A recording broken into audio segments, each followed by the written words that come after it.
morning, or depending on when you're watching this, good afternoon, good evening, or good night. My name's Ross, and as always told, out of Voice for Radio. So today we need to have a chat about the best Pokemon TCG decks for the World Championships. And let me tell you where we're coming from as we start this video.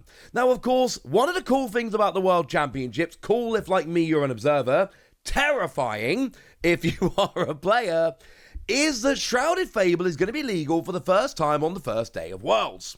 That means that the metagame is going to completely shift. Yes, we had North American Internationals, which brought in Twilight Masquerade. We have moved on one tournament, and we've already got a new set. And then by the time we get to our next tournament, we're going to have another new set. We'll worry about that later. But the thing is, Shrouded Fable is what we've got. And it's basically Night Wanderer in Japan. So we kind of know what the metagame... Well, no, kind of. We know exactly what the metagame was like in Japan. We have a lot of data, but Japanese tournaments are not the same as Western tournaments. One of the biggest differences here is that they are playing best of one generally, and we're playing best of three. That makes a very big difference. So, thanks to Pokecar_book over on Twitter, we have got a look at what is basically the final metagame for Shrouded Fable, or the equivalent thereof, over in Japan. This is basically where they finished. After over 350 events, the data got, now I'm not saying this is every event, but I'm saying it's a lot of them. Essentially, this all got put together, and this is where we ended up. And I tell you what, this is, at least on the face of it, the best information we've got with which to begin. Okay, cool. I like this. There were apparently, now this actually comes from 355 events, and it tells us that there are 3 decks that stand head and shoulders above the rest. Charizard, Dragapult, and Regidrago. Now, Charizard is, of course, our old friend that we've had at this point for quite a while, but then we need to think about, well, hang on a second, what has happened to Charizard to make it so good in this particular format? One of the big new things is, of course, Dusknoir. Dusknoir has come around and made Charizard a whole bunch better, because what we've got here is you've got Dusknoir and Dusclops, and they will KO themselves and give up a prize and drop a bunch of damage. But Charizard's attack depends on how much you've given up in terms of prizes. And of course, you've got stuff like Countercatcher, for instance, which activates when you're behind on prizes. And things like Iono, which get better when you're behind on prizes. And oh, look what happened. That's really the big change in Charizard decks. That's about the only real significant thing that's changed. But make no mistake about it, they are all playing... Okay, fine, there's a few here and there. But they are basically all playing Dusknoir, and that is, frankly, a pretty big deal. Charizard remains amazing. Then we've got ourselves Regidrago, and Regidrago is another deck which has been good for a while, but now all of a sudden it's become a lot better. Of course, Regidrago can copy the attacks of any dragon Pokemon in its discard pile, which is great. And we've still got stuff like Hisuian Gudra V-Star, does 200 and reduces damage done back to you. And we've still got stuff like Raging Bolt that can hit big damage, but we've now got Kyurem that can do 110 to 3 of your opponent's bench Pokemon. The 5 energy is a bit too much. Yes, it's a single energy if your opponent's got a Colress card in the discard pile, but you can't be relying on that now, can you? 3 energy on Regidrago makes it a lot better, and it uses Kyurem efficiently. Some lists you will see playing the new Haxorus that gets an automatic one-hit KO on any Pokemon that's got a special energy attached. Funnily enough, I've been speaking to people over the past couple of weeks. Some of them have told me there is no room for Haxorus, the card is terrible, and others of them have told me Haxorus is an absolute must-play and you're silly if you don't play it. Which is a great metaphor for the Pokemon trading card game metagame going into Worlds. But make no mistake about it, with a variety of attacks, Regidrago is absolutely one you should be looking at. Oh, and I didn't mention it can use Dragapult's attack.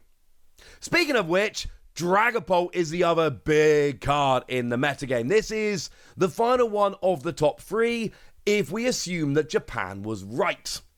And there's nothing that relevant that's honestly changed between North American Internationals and now in terms of this deck. There's still, it's still based around Dragapult, which has got Dracloak, which lets you look at the top 2 cards of your deck. One goes into your hand, one goes to the bottom of the deck.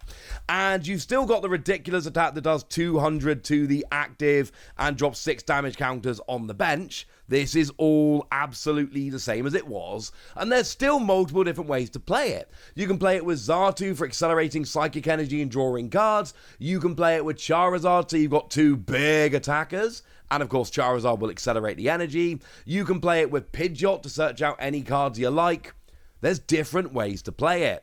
Now, you will see Pheasantipiti going into a bunch of these decks. That's the one that draws 3 cards if you had a Pokemon KO'd the previous turn.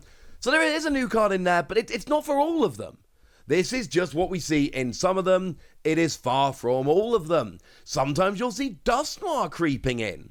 But again, this is not in all of them, it's just in some of them. From what I can see over in Japan, people still can't quite decide how to build this deck. We just know that it is a top 3 deck.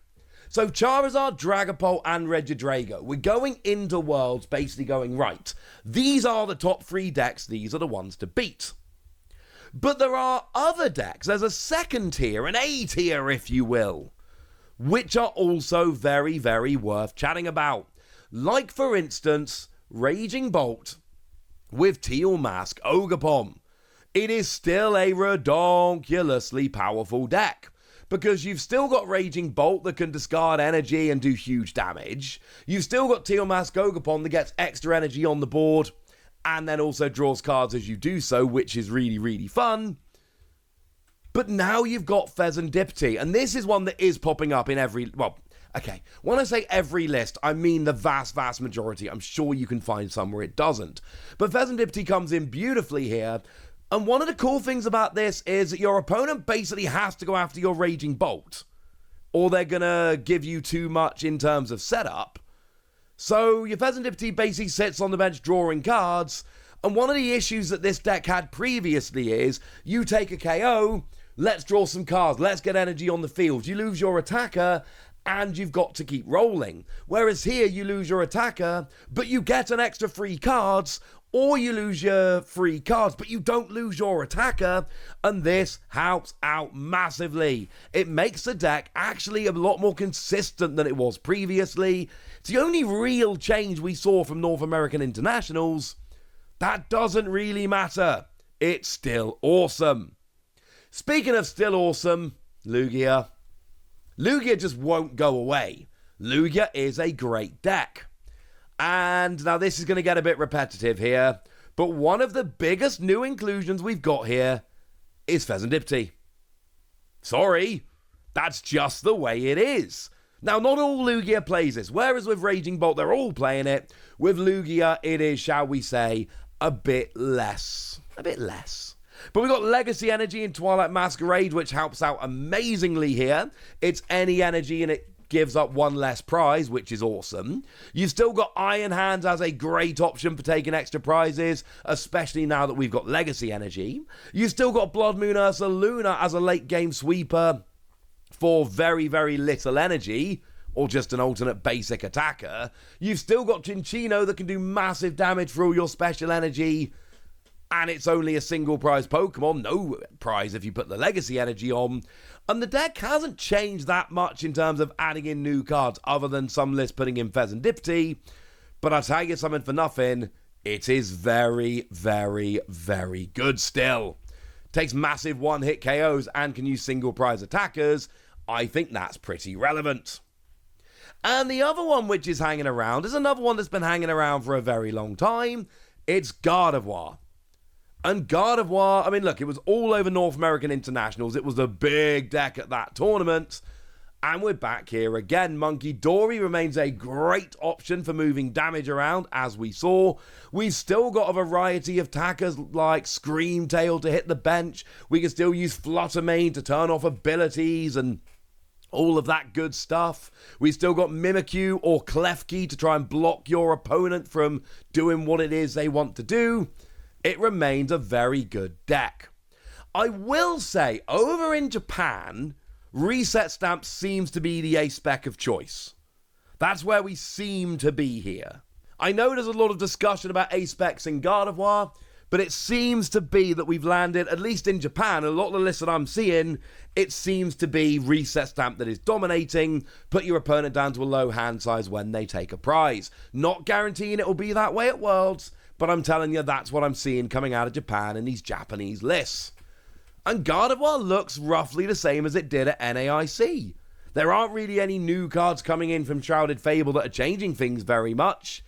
But it's a very powerful deck that can either wreck your bench with stuff like Screamtail or shut you down with stuff like Fluttermane.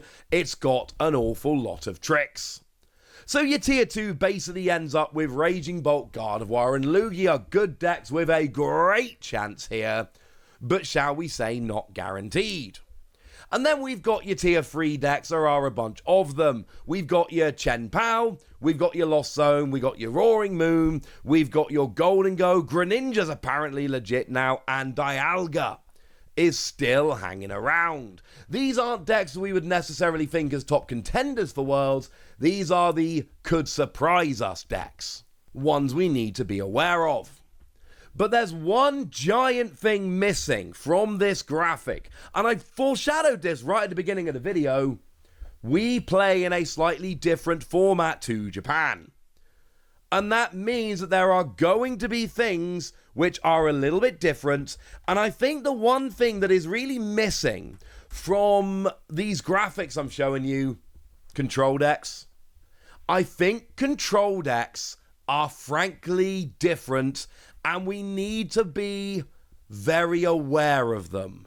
And I'm going to give a shout out to lovely Omni Joe here, because I know he's been talking about this over on Twitter, etc. as well. Now, the one that I have seen popping up a little more often in Japan, I'm not saying it's the only one, again, we're working with imperfect data here, but Blocklax, Snorlax, sitting there, doing a bit of the old blocking, making sure that your opponent cannot do very much here. Snorlax is a very good deck that's been doing very well for a while. It sits in the active, and your opponent isn't able to retreat, and you sit in the active and your opponent isn't able to retreat, and you run them out of all of their switching cards, and then you're like, ha! Got it. And you know what? Could work. Has pretty good matchup spread against the top decks. Or we've got Pidgeot control, which revolves around having that Pidgeot which can search out one card every turn, making sure that you've got a lot more options. Pidgeot control tends to be a bit more interactive. You can go and search out whatever you want every turn and try and thwart your opponent rather than just trying to block them in the active. Again, very, very good matchup spread against a bunch of decks. And one which, and I got to give Joe all the credit here because this one was not on my radar, Quad Iron Thorns. Now, we saw this popping up at NAIC. We saw some good players playing it, and it did very... I mean, there were some that actually did get close to top cut a little bit. But no, it wasn't a particularly good deck at NAIC. And it's not a particularly interesting deck from my personal standpoint, because you play 4 of them and you sit in the active, and as long as it's active, your Pokemon... that with a rule box have no abilities. But then go back and look at all of the Pokemon we've been talking about in this video, and without abilities, Lugia's kind of in a bit of trouble. Charizard is a lot worse. Gardevoir's in a lot of trouble. Raging Bolt decks with your Teal Mask Ogerpon are in quite a lot of trouble. And actually, you end up with a really good matchup spread, which is weird. It's not one that I was really had on my list, not one that I was expecting, but actually, and again, this is more of a, hang on a second, I saw Joe mention this, and this is a very good point. It's not been showing up in Japan, like, at all.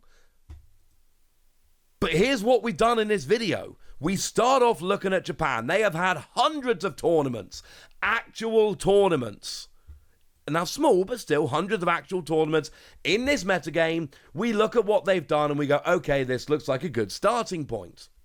And then we realise that basically the only thing missing from there are control decks, because control decks don't work in Japan's metagame.